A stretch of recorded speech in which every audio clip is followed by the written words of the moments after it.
Anyway, time to talk about Thor, The Dark World. The brand new Marvel film continuing Phase 2 of the Marvel Cinematic Universe. This is the second film. It's come up after the massive Avengers film of last year.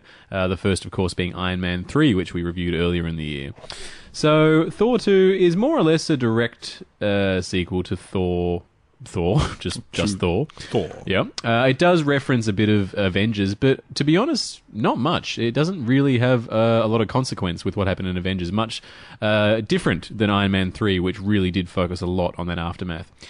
Anyway, it's directed by Alan Taylor, more famous for directing TV. In fact, is this his first feature film, Dave? No, you caught me off guard there. I don't think it is his first feature film, but this is the kind of TV the man has worked on. He's directed episodes of The Sopranos, Mad Men, Game of Thrones, Boardwalk Empire, Nurse Jackie, Deadwood, Carnivale, 6 Feet Under, The West Wing, Sex and the City, depending on how you feel about that. Okay. But, basically every single thing that HBO has made. Yep. And a lot of other shows. Yeah, so quite a pedigree. And, of course, working on Game of Thrones was really the thing that hooked him this gig. The previous Thor film, of course, was directed by Kenneth Branagh. Thank you.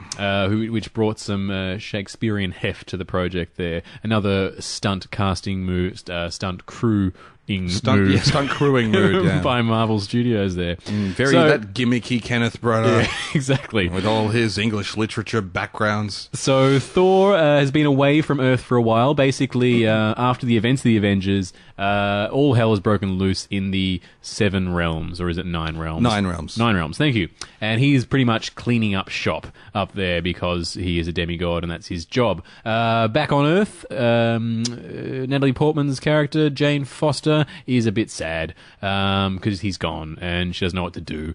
And then through some mystical thing, he comes back. Here's a clip. Typical. Jane. Sorry, I just needed to make sure you were real. It's been a very strange day. I am. Jane, Where were you? Where were you? Heimdall could not see you. I was right here where you left me. I was waiting, and then I was crying, and then I went out looking for you. You said you were coming back. I know, but the Bifrost was destroyed. The 9 realms erupted into chaos. Wars were raging, marauders were pillaging. I had to put an end to the slaughter. As excuses go, it's not terrible.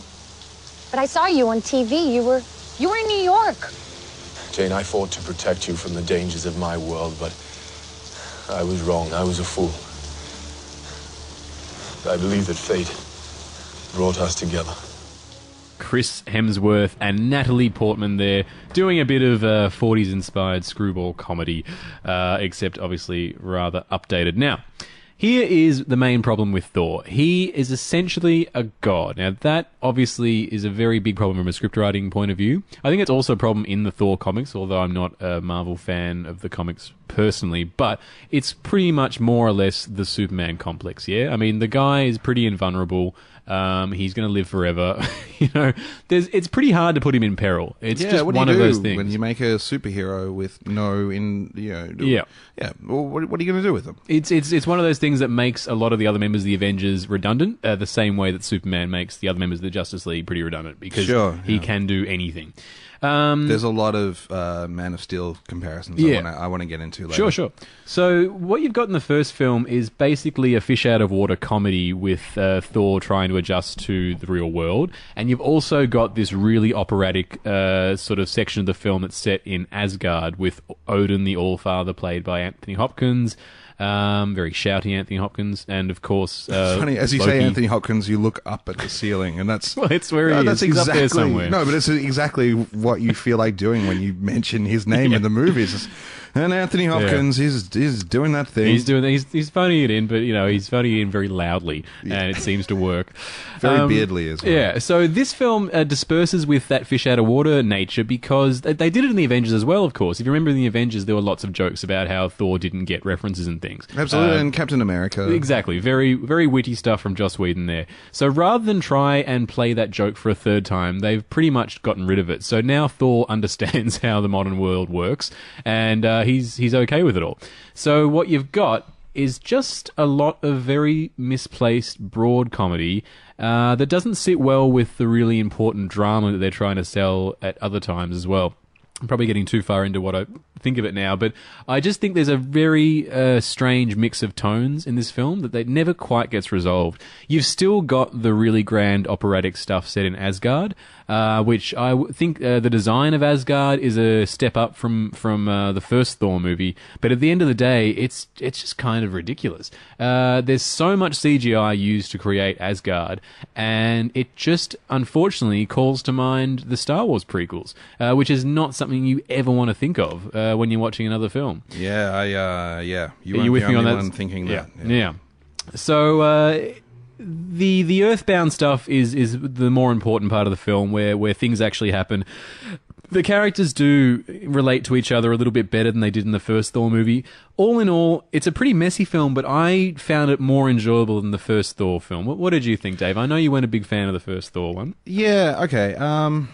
No, look, I was of the first Thor you were? movie. Oh, okay. Well, I was the first time around, so it was a weird experience because about a year ago I rewatched it. I always had my memory was of enjoying the first one, and actually surprisingly so, because a lot of it was set off Earth, and I'm really not a big You fantasy. hate fantasy. Yeah, okay, yeah. I was going to say not a big fantasy lover. I outright hate fantasy. Yeah. It just doesn't do anything for me at all. So I really enjoyed the first one, and then I rewatched it about a year ago, and I just remember thinking, what the hell what were the circumstances surrounding my first viewing of this movie? Because it is certainly not the movie I remembered it to be. It is tonally all over the place. Yeah. The fish out of water stuff I found really funny the first time. I found really broad and just, lowest common denominator type stuff. Some of it resembles episodes of the Hercules TV show. Did you ever watch that? No. Man, I love that show, and it's very sort of cheaply made. Hang on, was that around the time of the Xena show? Yeah, well, that's of course. Xena was a spin-off from Hercules. Yeah, Xena and Hercules. Yeah. Yeah, and that was a guy, the guy that played him. Yeah. The guy. Yeah. Yeah, oh, that mate. guy. Yeah. Kevin someone? Yes, Kevin Yeah. someone. Yeah, I like that guy. Sawbro, I think. Yeah, Sobro. Yeah, Sobro. Sobro. Something like that. Yeah, okay, sure. All right. Great guy. Anyway. Okay.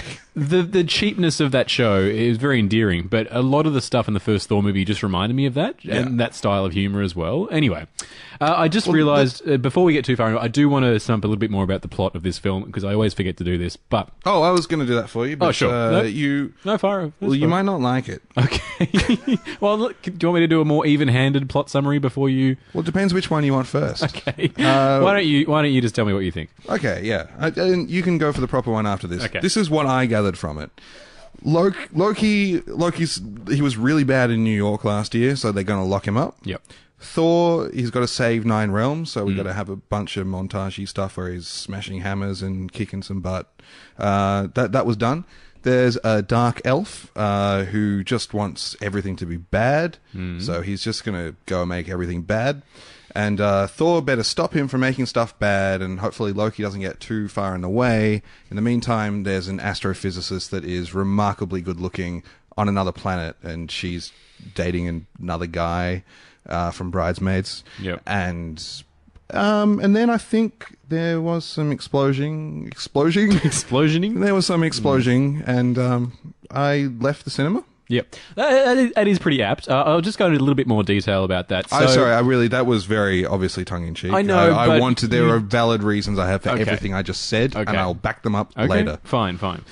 Christopher Eccleston plays Malekith, who is the Dark Elf that you referred to. The guy who wants everything to be bad. Yeah, so the Dark Elves have been, vanquished by the Asgardians many, many millennia ago, and basically they've decided to come back because there's this MacGuffin, which is this evil, dark matter, essentially. Yeah, the ether. The ether, thank you. So this ether is going to return the world to darkness.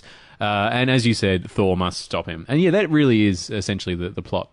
So, thoughts, David? I'm sensing that perhaps you weren't in love with this film. No, I mean, I've gone...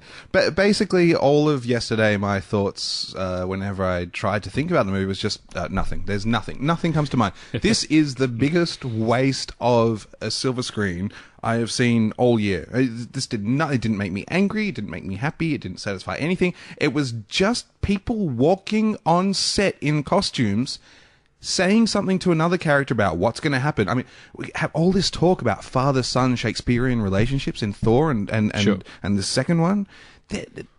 No, that's not what happens. What happens is that Anthony Hopkins appears on screen and tells Chris Hemsworth what's going on. Then Chris Hemsworth says to Anthony Hopkins, "No, that's not what's going on. This is what's going on, father." And then they part ways. So there's no interaction between characters that's real at all. But then basically, most fundamentally, if you're going to make a superhero movie, we know it's got to be good versus evil, and there's only so many tricks you can pull on that band. And it's just, I guess it's a difficult year for them to make a movie like this, but I thought Marvel would have learnt more by now, especially after doing Iron Man 3, where they handed the reins over to Shane Black. Now, we've talked about this a lot. I'm not a big Kiss Kiss Bang Bang fan, but I absolutely loved what Shane Black did with Iron Man 3. So far, it's one of the best cinematic experiences I have ever had. It was a sold-out cinema. Everyone was totally on board with the film, and I enjoyed the hell out of it. It's got a few problems, but it's a superhero movie. It's great. What happened with Thor was they forgot that you can do interesting things with villains, maybe not necessarily their motives, but what goes on behind, like how they actually achieve their end goals. There are interesting characters that have depth.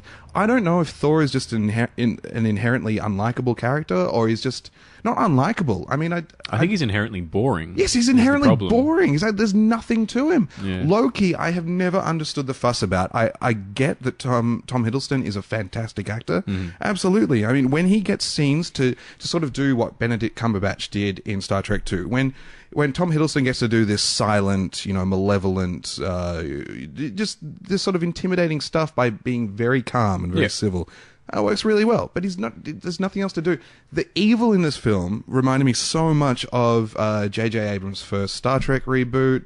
To go back to Star Trek again, the Eric Bana villain, and the first Star Trek reboot is fantastic, but except for the villain, for the villain is so weak and nothing happens. We get a villain that just wants to destroy the good guys, and that's exactly what we get here, is a villain that goes, oh, there was a thing called the ether and they buried it somewhere far, far away. And this is awful prologue for the movie where they go, oh, there was a really bad thing and we buried it, because that's what you do with bad things. You hide them because no one will ever find them. I think one of the failings of the film overall is its simplicity. I think there's the groundwork here to tell an interesting story. But personally, I love the design of the Dark Elves, and I thought they just looked fantastic. Yeah, and they did. They could have had a really interesting backstory as well. But you're right, it's just so simple. The fact is, they want the thing, they want to destroy the Earth, and then that is it. That's it. There's then you just get nothing else going on. No, you get tangled up in some crap that's happening on Earth with Natalie Portman's astrophysicist, who is just god awful. I really, really love Natalie Portman as an actress. She does great roles. This is just, it's despicable. She's so whiny in this. I'm glad you feel the same way. She's just so dumb. Yeah. I mean, you put an astrophysicist in the film, you need to be prepared to back that up. Yep. Instead, all that happens is every now and then some really, really weird stuff happens, and she goes, oh, that's a bit unusual. You go, well, this is not right. Physicists does come into it later on. They do use that in the finale. Oh, in a very comic booky sort of way. Oh yeah, well, there's nothing wrong with going really fine. Comic booky. Yeah. In fact, I wish they did more of that. Uh-huh. What seems to be happening here is that you've just got a bunch of people telling each other what's going to happen, and then some other bad stuff's going to happen, and then in 2 hours the credits will roll and we'll all get to leave. And that's honestly, when the credits came, I felt this sense of relief I haven't felt since 4 Weddings and a Funeral, which wasn't that long ago. I was just so glad to get out. Yeah, Natalie Portman, she's a striking actress. Obviously, she's done great work before. She really seemed to be not even caring in this film. Or if she was, she'd just forgotten how to act. I wasn't sure what it was, but apparently she was very vocal about a previous director that was removed from this project. Or maybe it was the screenwriter, I can't remember. Someone was going to do this, and they got fired and replaced by Alan Taylor, I think. Right, and she protested and said she wouldn't be in the sequel if this person wasn't going to be involved, and they said you have to, it's in your contract, so she had to be in this film. So that sort of goes some way to explaining how just useless she is in this film. Oh, well, I wouldn't even put it down to her performance. No, I just think the character... I thought her character is terrible, but I found her performance really grating. Well, she does. She also does literally sleep through half the film. I wish, in fact, I felt like that's what I did myself. I was wide awake most of the time. She does get to go to sleep, and then you don't see her for a while. And good for her. And there's a lot of story strands that could go somewhere interesting, but they just refuse to. Like the fact that she, that sleeping thing you're talking about, that could have gone somewhere interesting because she was afflicted by something, and they don't do anything with it. They just say what's going to happen early in the film, and then later on in the film, that thing happens. Wow, there's just no surprises. So what do you reckon? The whole publicity campaign leading up to this was every single person involved, just towing that line of, well, it's really hard to make a sequel, so what we did was we made sure that we made everything a lot bigger while also making it smaller. So all the action is a lot bigger, but all the character interactions are a lot more, they're all smaller and they're more personal. It's a complete crap. You watch it and you go that this is the product of a guy that saw the first film and then sort of diluted it and put it on slow motion and then said he's done. Yeah. There aren't any developments. There's an absolute lack. There's an antithesis of developments in this. It's ridiculously backwards. Yeah, what I would have loved from Alan Taylor is some of that gritty, realistic Game of Thrones aesthetic. And unfortunately, like I said, it constantly reminded me of the Star Wars prequels. It was so sleek and shiny. There was just no earthiness at all. It was just very disappointing in that regard. Why is there CGI in every single scene? I know they're trying to do a fantasy future with a little element of sci-fi, upgrades and so on. But it feels like, especially on Earth, that there is basically every single scene has CGI augmentations of some degree. That's really distracting because it's not done well for the budget they had. No. And then the green screen is the killer. The green screen is, and they're all saying they learnt from the first movie. Asgard looked terrible. Everyone looked like they were on a set, much like Phantom Menace. Yeah. And so they come back and they just did it all again. Yeah, they did. I don't know how many studio executives it takes to talk each other into selling the same problems. It's not just the poorly done CGI and whatnot. It is just the look of Asgard. It just looks like Naboo or something. It's the anachronistic architecture mixed with sci-fi weaponry. All you can think of is Star Wars. There's even a moment where when Malekith attacks and he's introduced, it's almost like the opening scene in Star Wars. You've got these two forces fighting, then the doors get blown open, and then the villain walks in like Vader. He has his Vader moment. It's shot. It's almost shot for shot. I don't understand how they got away with this and thinking that no one would pick up on these. I don't know. No, it just feels like there's nothing original in the film. Now, actually, no, I take that back. I did really enjoy, which is surprising, the final set piece, because usually this is where these big action sci-fi blockbusters really drop the ball. But towards the end, there's an interdimensional fight scene. Yeah. Which I loved. I thought that was really original, and I just love what they did with that. That was really exciting. Actually, I had a lot of fun with most of the action scenes. The attack on Asgard I thought was really amazing. Yeah. Unfortunately, there's no story to back this up. You don't care about the characters involved, but hey, it was shiny and fast, and I did actually get a kick out of it. Yeah, that's something that the movie actually does really well, is the action editing it's paced incredibly well. Yeah. And something that's really obvious is watching these action scenes, you don't get a cut every, basically at the blink of an eye. And this is a movie that's content to hold a shot for a second or two and let something happen. And I thought the CGI was actually used really well in those action sequences as well. It's when the camera's still that you just realised how bad things look. Oh, totally. Yeah, yeah. Another story thing that they really don't do well is a character dies about the midway point, and there's an epic funeral for this character. And this is a character we know nothing about. Maybe this character had a bigger part in the first Thor, I can't remember. But the fact is, you don't really care who this character is, and you do not want to watch this funeral go on for longer than 30 seconds, but it does. It's minutes, and it's just so epic with the swelling music, and you're looking at all the different characters' faces as they deal with the death of this person that you don't care about. Mm-hmm. Wow, that was a huge misstep. That was a walkout moment for me. I was really, really close to walking out, and I wish that this had been a movie I'd gone to see and didn't have to talk about, because I would have just gone. And honestly, I didn't benefit whatsoever from seeing the second half of this movie, except I can say that the Man of Steel. We'll start with the attack on Asgard, right? Talking about the action scenes. It was really well done. It's a shame. It does, especially Marvel seems to be bringing in this 9/11 recurring thing. If you have to fly things into buildings, which you're getting a lot of, especially over the last 3 or 4 years. Even though it's been happening for a decade now. So there's that kind of problem. Then also the Man of Steel problem of just smashing each other into things, smashing each other over things, up into space, back down. And there's no sense of mortality. I mean, I know they're not meant to be mortals, but there should be some, there should be a vulnerability, or there should be something there should be an end goal, right? I mean, I'm not going to spoil anything here, but the end of Man of Steel is just ridiculous when you look at everything that built up to that moment. It doesn't make any sense. No, it's an amazing moment, actually. You're missing the point. Yeah. All right. Well, if we're doing another show, I mean, I would just say, how does that make any sense? We're not going to talk about the end of Man of Steel here. Yeah, I know. Yeah. No, we're not. All right. But back to the thought. No, I think these things that you're talking about, I do understand where you're coming from in some regard, Dave. And It's this modern blockbuster smash stuff up Sure. for a long time. For whatever reason, I don't feel that strongly about it. I'm quite happy to watch, immortal beings beat the crap out of each other, because it's a movie. It's a sci-fi action movie. It's the sort of stuff that you're not going to see anywhere else. So I'm happy to let it be. But I do have a problem when there's no story underneath it for you to care about. And that's what happens here mostly. Now, performances. Hey, sorry, yeah, I should just say there's a reason that kind of spectacle exists in cinema, is because people would go to the cinema to see things that you couldn't see day to day.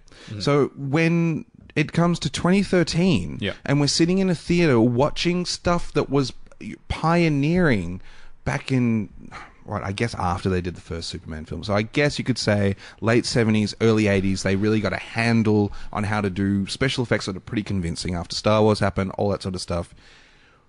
It's no longer impressive, so there needs to be something else behind this, right? I can't fathom the idea that in 100 years, people will still be walking into theaters to watch 90 minutes of buildings falling over. It's insane. We've done it. We got past it. It's fine. It's done now. It's like how people had to get over the Hays Code and realize that, sometimes bad people don't need to get their comeuppance. We are grown enough to realize that it might happen later down the road. It might never happen. But it's... I agree, man. I think the cracks are beginning to show in the Marvel machine, because I think they've getting to a point now where they just can't do this same thing over and over again. They've got to bring more to the table. One thing that the Marvel films started doing, and what distinguished them from other films at the time, was focusing more on character. And I just think the writing in this film, it's just not there. It just doesn't do enough of that. It's trying to be too funny. I think it's a problem of trying to emulate Joss Whedon. Now, I'm sure Joss Whedon probably came in and polished some bits and pieces. You can almost pinpoint the lines that he put in. You can see his fingerprints on this. Yeah. So I'm sure, because apparently that's sort of his job now, is to make sure all these films work in some sort of cohesive nature. But the rest of it just feels like they're being too referential to his style, and unfortunately only Joss Whedon can be Joss Whedon. No one else can really match that, except for obviously the people that work with him all the time and speak like him and whatnot. But I mean, if you having a completely different property, completely different story, it's just not going to work. Now, the only character really that I just enjoyed in this film was Kat Dennings' character, and I don't know about you. Obviously you didn't like her. Here comes a fight. I loved her in the first film as well. I just think she's just a beautiful actress. She's so charming and dazzling. I just think she just brings a real fun presence to all the scenes she's in, and she could be from any film. She doesn't really fit in this universe at all, but I just enjoy whenever she's on screen. Yeah. Okay. So what's your issue with her? Well, she's no good. What's wrong with her? I just find it interesting because we don't talk about movies we see at all until we're on the show. But we did say... I was trying to remember you saying something yesterday as we were walking out. Oh, yes, that's right. About the difference between standards of comedy in this. We were talking about that there is a real strong undercurrent of broad, really, really lazy comedy, really lazy action comedy, stuff that you'd expect from the most recent Die Hard movie. These quips that come after action scenes where they're just so generic. Yep. And the people in the audience really appreciated them. So, I mean, obviously that's still working for a lot of people. then there was not exactly the Joss Whedon stuff, but there was this other current, this higher comedy. Yeah. It was not genius by any means. Yeah. But it was funnier, and every now and then there'd be a laugh. Like there's a scene that contains some cameos somewhere towards the middle. Yeah. That was great. Yeah, that was excellent. Yeah. So yeah, there are moments of inspiration. And the reason I bring up Kat Dennings is because I feel she's the only actress that actually understands her dialogue, and she knows how to hit those marks. It's obviously being written for her style, but I just think she nails it every time, whereas other actors, Natalie Portman especially, tries to do these funny, quippy lines, and she fails miserably. She just can't get to that level. Yeah, well, that's what I would say about Kat Dennings. Really? I'm Okay. really surprised you found her that funny. I thought she was way, way too broad, basically. Okay. She would just say the stupidest thing. She was a sitcom character. Yeah, exactly, She's and the that's why comedy she's- relief. yes. And but she's coming up with this inane crap. And after seeing stuff like Iron Man 3, and even the first Captain America movie, especially in the second act when they get into a lot of, they got some real comedy that's going above and beyond superhero stuff, and all we get from Kat Dennings is this wise ass, nothing phases me, I'm pretty cool, I'll make a quip here kind of. It's nothing more inane than any other character in the entire film, man. The fact is, she just sells it. She just takes it and runs with it, and actually delivers it as if it's her character really feels these things, whereas everyone else is obviously straining with the script. Okay, yeah. In that regard, I might say she acts it better. That's all I need. I'm happy with but I'm that. not saying that the dialogue is any better. Okay, I'm not really saying that either, man. I'm just saying that Kat Dennings does what she deals with what she's given with blah, blah, blah, blah, blah, Yeah. really, really well. Okay. All right, so what else we got here? Chris O'Dowd is in this movie, Dave. I don't know why. He crops up for a couple of cameo comedy scenes and does his shtick, and it doesn't make any sense. No, he's got an Irish accent, and he's sweet. Look, I've got no problem with the man. He's really a like very him. funny man, but Yeah. he doesn't need to be in this film at all. Like, this film just has no idea about its style or its tone. What doesn't need to be in this film is basically everything that is in this film. I've not felt that sense, sound like a Jedi Master, of going to the cinema and just looking at nothing and seeing stuff. At one point, I was looking up at the screen and wondering how amazing it is that they can actually get things that move up there in front of me. I was reverted back to the invention of cinema. I was so bored. You know, another problem I have, I just thought of this now, actually, editing in this film is very off-kilter. This is a plot point, it's not too spoilery, but I mean, there's a dark elf that infiltrates the Asgardians, doing like that classic really villain angry thing one. of getting caught and going into jail and then getting out of jail, as we've seen in Skyfall, The Dark Knight, The Avengers, all these films. Now, you see him getting his mission from Malekith on a different world, and then cut to him almost in jail with the other ones. It's like they skipped an entire scene where that dark elf actually gets captured. Did you notice that? It was really weird. He just suddenly walks out of the portal, like immediately after talking to Malekith, and I was like, "Whoa, how does he? Whoa, what? Hang on, slow down." Then there's another bit where you've got Stellan Skarsgård's character, who's gone a bit off the deep end in this film, and he's a bit crazy because Loki stole his brain in Avengers, if you remember that. So he's dealing with that, and there's a news report where you see him running around naked. Another really misplaced comedic moment. And then later on, you see him in a home, a mental institution or whatever. And then much later, you see exactly the same news report again, and the characters watch it. Did you notice that? Oh, yes, that was... So that doesn't make any sense. So they weren't watching recorded news from weeks ago. They were watching normal news, and it was this. It made the timeline completely confused. Yeah, I think this film's been butchered by someone. Was there a chance that that footage was actually what kind of? Because that guy was editing on a computer. No, when he brought that the footage TV up, was in wasn't the he? background though. They were just that was watching a the TV, news. so he wasn't on a computer. No, edit. well, he was on a computer, but the TV was over here. I mean, I think the editing has really been messed up in this picture. Like, I think that's when we were supposed to see that news story for the first time, and yet they threw it in half an hour earlier. You wouldn't? Yeah, it wouldn't surprise me. I mean, I don't know. I can see you're exasperated just talking about this. Well, it's just I don't care. Yeah. So, I mean, if But I'm just trying to work out why I don't care. Maybe one of the reasons why I don't care is because they had the scenes in the right order once upon a time, and they just jumbled them up. Yeah. And it sort of left you with this feeling of like you know someone, but you can't place their name or their face, and then you just forget about them. And you do something else. So, yeah, for me, there were some great action set pieces, especially the finale, which, as I pointed out, is very unusual for these sort of films to actually take it up a notch for the finale. Most of them really drop the ball then. So I really love the final battle sequence. But, unfortunately, yeah, this film just doesn't deliver the goods. This is a real low point for the Marvel cinematic universe. And, yeah, Well, if we're going to use a Captain Phillips analogy... Okay. If you were in a lifeboat Yep. outside of the Maersk, Alabama, Yep. you would probably be about 40, 50 meters out. Yeah, I think sure. I was about 4 or 5 Ks out. I was Okay. just gone.